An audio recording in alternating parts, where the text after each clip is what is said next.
vagando por todos los espacios luminosos de este oasis de la paz y asilo de la libertad llamado América, lleve este canto producido para la mujer paraguaya, la voz del amor de las hijas de mi patria a sus hermanas del continente, de acuerdo con el sueño artístico de que en una hora venturosa de las naciones, los hombres y las mujeres nos pasemos las manos por encima de las fronteras a la sombra de nuestras hermosas y gloriosas banderas entrelazadas.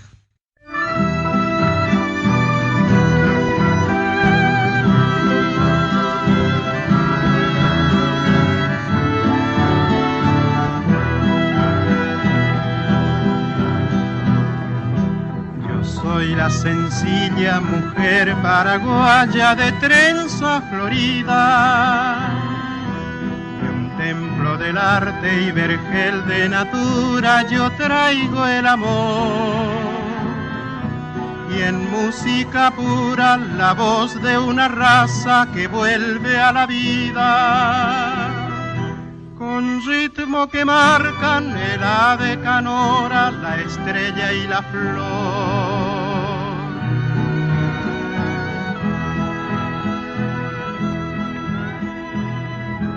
Soy alma vibrante que voy repartiendo sonoras caricias. En el corazón de la América tengo mi agreste jardín.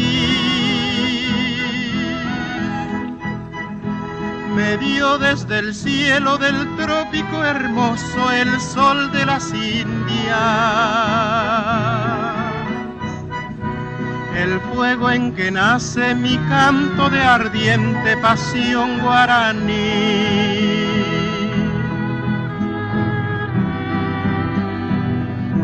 Florece en mis labios melódico verbo de selva olorosa, de azul arroyuelo, de verde campiña y ciudad colonial.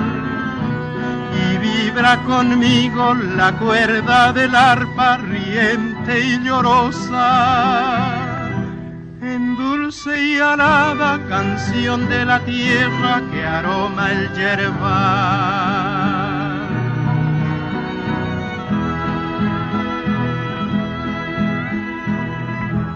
Yo pulso la lira que nunca enmudece y tiene una historia,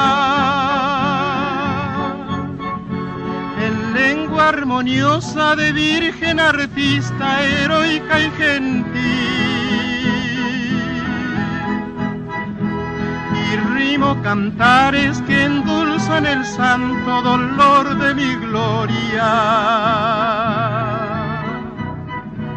con miel de la patria, de los azares y del ñandutí.